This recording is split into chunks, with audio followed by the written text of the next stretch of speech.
Mən Yaşar Seydəliyev, coğrafiya müəllimiyəm. 2015-ci ildən bəri Azərbaycan Respublikasının beynəlxalq aləmdə məktəblər üçün olan beynəlxalq olimpiyadalarda komanda hazırlıqları və şagirdlərin bu olimpiyadalarda təmsil olmasını təşkil edirəm. İlk dəfə 2015-ci ildə biz müraciət etdik beynəlxalq olimpiyada üçün. Orta məktəbdə tədris olunan coğrafiya tədrisi beynəlxalq olimpiyadalarda və digər ölkələrdə tədris olunan məzmunla tam fərqlənirdi.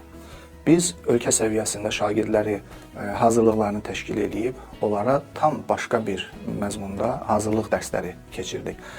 Nəzərə alaq ki, bu humanitar fənlər daha yaxın bir fən olduğu üçün burada struktur, məzmun tamamilə fərqlidir. Kimya, biologiya, riyaziyyat kimi bir-birinə yaxın kimi görsənsə də orada da müəyyən fərqliliklər var. Amma coğrafiya fundamental olaraq məzmun cəhətdən fərqlənir. Biz şagirdlərlə hazırlıq dərslərini keçirdik və daha sonra ölkəmizi təmsil edən olimpiyadalara iştirak edirdik. Onu da qeyd edim ki, coğrafiya üzrə beynəlxalq olimpiyada IGEO International Geography Olympiad, bir də regional olan Avropa coğrafiya olimpiyadası var, IGEO.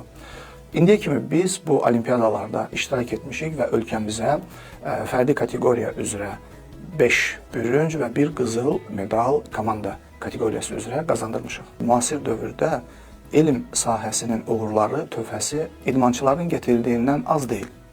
Küçədə hər hansı bir vətəndaşdan soruşsanız ki, futbol və yaxud da hər hansı bir idman sahəsi üzrə hansı olimpiyadaçını tanıyırsınız, sizə sadalayacaq adları.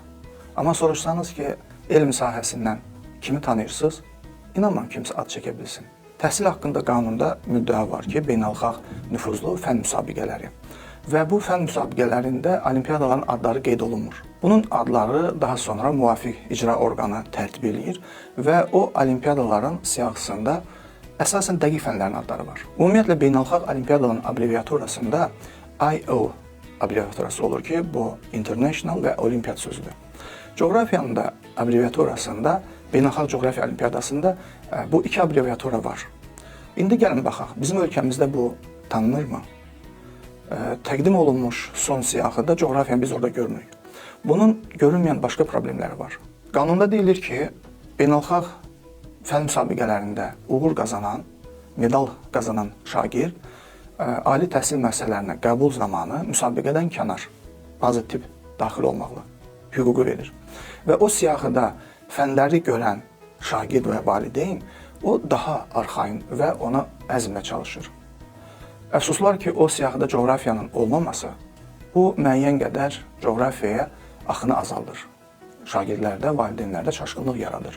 Amma IGEO beynəlxalq coğrafiya müsabiqəsidir. Belə bir açıqlama verilməyib ki, coğrafiya niyə o siyahıya daxil olmayıb. Coğrafiya ilə bağlı problemimiz isə əslində buradan qaynaqlanır. Sovetdən qalma yanaşmada müasir dövrdə dövlətdə çox islahatlar gedir.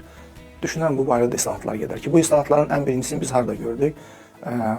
Dövlət tədris proqramları dəyişdirildi və yeni məzmunlu, yeni kurikulum əsaslı proqram gəlir. Hal-hazırda 8-ci sinif dərslikləri yazılır coğrafiya üzrə və növbəti il 9 və s. Bu baxımdan beynəlxalq praktikaya əsaslanır və şagirdlər dünya ölkələrinin nəyi öyrənirsə, biz də yavaş-yavaş onu öyrənməyə başlayacağıq. Dərslərin hazırlığı ilə bağlı da digər fənlərin mərkəzləri var, coğrafiyanınki yoxdur. Biz mərkəzlərin işini təhsildə qrant müsabiqəsinə müraciətimizlə, qrant ilə qazandığımız layihə ilə dərslərimizi təşkil etməyə çalışırıq və burada bir şey də vurğulayaq ki, qrant müsabiqəsi adətən bir tədris ili nəzərdə tutursa, biz isə şagirdlərlə avqusta qədər hazırlıq dərsləri keçirik.